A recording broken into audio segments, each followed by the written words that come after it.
I'm in the Honor, I mean, in the Groves, and Okay. a lot of us have similar homes. Okay? Is it synergy for you to come and like 2 or 3 of us with the same home and do one assessment, or do you want individual 3 people to call you and say? That's a great question. We can do that. We can do a universal conversation because I talk about the theory behind why long screws are important. But it is important for me to see each individual house because while they're similar, one change here or one change there can really change how you function with your safety. If you want to do that, that's fine. What we say is all 3 of you come to one house. We start in that house. I talk about theory with everybody. And then you stay in the house and I take the next person to their house and I spend 15 or 20 minutes because I don't have to talk theory at that point. I'm just talking specifics. Okay. And then once I'm finished with that one, we go to the next one. So if you want to do a group one, we can do that as well. And because you have such a nice space here, I have a PowerPoint for that presentation as well. So if you wanted to, we need more chairs though. We would have to figure out something there. But we could get it up here. You could see physically the assessment. You would be able to see the theory, hear the theory. Some of you are handy enough to just go back to the house and fix it yourself. Some of you would want me to come out and I could do that, but it would take a whole lot less time. I'm here to serve you. So whatever you need from us, we're willing to do. Do you do that during weekdays or weekends? Yes, so our assessment program is during the week. There are some times later in the evening if you need to get home. Those obviously go pretty quick. But that might be where if you can get a few of your neighbors, it might take 2.5 hours. The assessments typically take about an hour, hour and a half, the full-blown assessment. Once we teach the theory, then 20, 30 minutes each. So we can cut that back pretty significantly. We do have some advantages now that it stays lit a little bit later, so that maybe we can push it a little bit. Typically the last one is 5:30, but with the late weather, we might be able to push it. There is some things that we talk about. There are some things we talk about outside. So having lights important there. So. Yes, Is there sir. a routine patrol you guys do? No, we don't have a routine patrol. There are, obviously this would be, and that, thank you. So when you look at that map, there's not a whole lot of dots on that map, right? Now you've had some recent, right? But you don't have a whole lot of dots on this map. If you don't report something to us, it doesn't go to this map, okay? If it doesn't go to this map, those in charge of applying police resources don't know there's a problem. And if we don't know there's a problem, we're going to send officers and those resources to those areas where there are more dots. Now I know that's counterintuitive. The officer's asking for more crime reports. I understand what that means, but that allows us to better serve you. Because if you have a rash of things happening, but you don't tell us about it, we don't know they're happening. So make sure you are reporting these things to us. One of the numbers on that map is the non-emergency number. It's in the top left corner. What we say for that non-emergency number is save that into your phone as the police department. Because you remember 911, right? We don't need to save that one. Save the non-emergency number into your phone, so if something happens, you have a delayed crime, you see a suspicious car, a suspicious person, then you can call us, okay? And that'll bring those resources this way. But we need to know it when it happens. The reason why I say that is a lot of folks won't call us. Especially if their car's gone through and they're not missing anything, they'll feel like that's a bother. It's not a bother, it's our job. And we need to know about it. Okay? It won't affect the property value. Okay? It won't. You can't put enough dots on this map to affect your property value. Okay? The moment you have carry as an address, your house is good. Okay? We need to know. Thank you. That'll be the easiest talk in the history of this man. So, the 2 enclaves, Uh-huh. did we figure out exactly who it was? Or? No, I read the reports today. There's no indication that the burglaries, and those burglaries were March 7th and March 15th. So there wasn't any information from the reports that I saw that said there's any suspect information.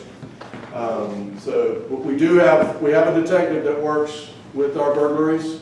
He is incredible at what he does. And what he'll do is he'll talk to Durham, he'll talk to Chatham County, he'll talk to Orange County, and he'll try and figure out if any of their crimes match our crimes? Have they got any leads that lead us to our folks?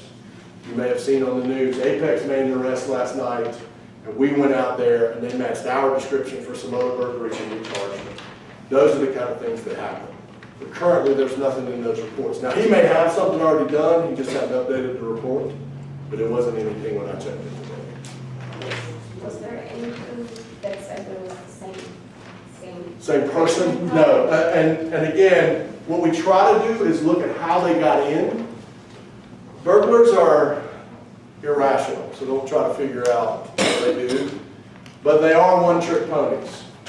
So if I kick indoors, if I'm a burglar that just kicks indoors, I might have a nice big huge pane of glass right here that I could break and walk through. But I don't do that because that's not what I do as a burglar. I only kick doors. So it sounds crazy, but that's what happens.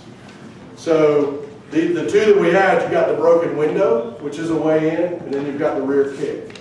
Typically those two, that's not the same burglar when that happens. Now it could be that they're working together and just one did this house and one did the other. But there's nothing right now that indicates they're the same. And thank you for bringing that up. One of the second burglary, the brick was inside the house, and the brick came from the landscaper. So we don't want to ever arm the person with what it takes to break into our house. So you have to be careful with your landscaping as well. So if you have small, heavy plots that I can pick up and throw through a window, keep those away from the window. Okay? Pay attention to your concrete decorations. Okay? Those are all things that can go through a window. We talk about that on your assessment notice. Yes, ma'am. So we see the non-emergency number. Yes. And there's a 911. Correct. Is there any other emergency number which has faster turnaround for the neighborhood? No, the non-emergency number and 911 and carrier, they go to the same place, they're just prioritized differently. So if you have an incident in Cary and you call the non-emergency number or you call 911, the same people answer. Any emergency number is there? The 911 will cover anything. So, and that's a great point. If you don't remember the non-emergency number, just call 911. They're going to ask you what's the location of your emergency, and you just say, hey, it's not an emergency, I just don't remember the non-emergency number. If they're busy, they'll put you on hold. If they're not busy, they'll take your call. Don't worry about what number to call. We just need to know. Yes, ma'am. In general, like not the three examples that you just mentioned, but other than that overall, are the houses without the security system usually more targets of such crimes? Great question. We don't know the answer to that. There is no data that we have that tells us one way or the other there.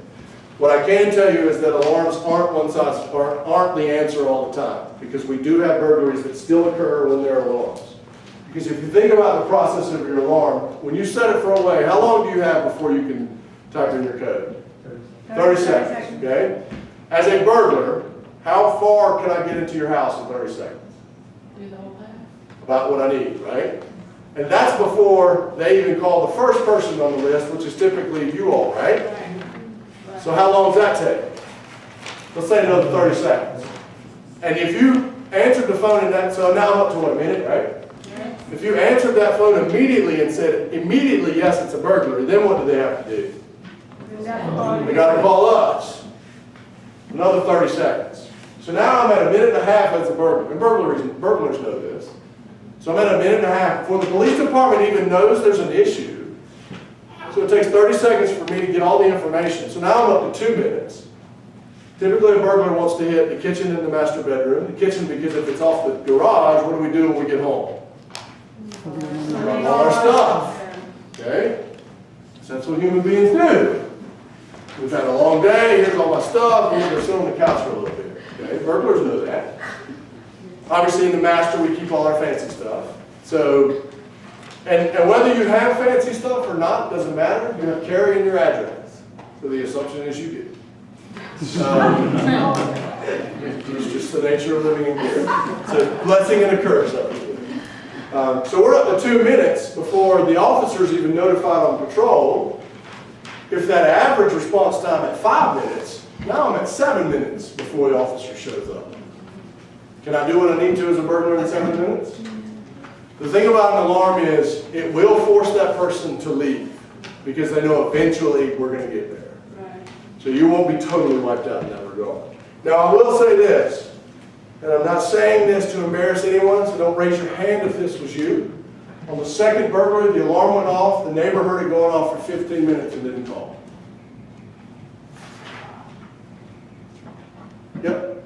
Sorry, 5 minutes. He heard it for 5 minutes going off. Didn't act. Is that strange behavior for a neighbor's alarm to go off? I would say I would hear my neighbors alarm. And very true, you may not hear it, but in this situation, they did hear it. And they chose not to act. Give us a call. That might have been the difference between us getting there after the fact or finding that person in the house. Okay? If you do show up and your house has been burglarized, don't go inside. Once you process wherever you are in the house, if you walk in and realize your house has been burglarized, step out of the house, call us. We'll come check it first to make sure there's nobody hiding inside. And then we'll bring you in and we'll finish the investigation. And that hiding inside happens.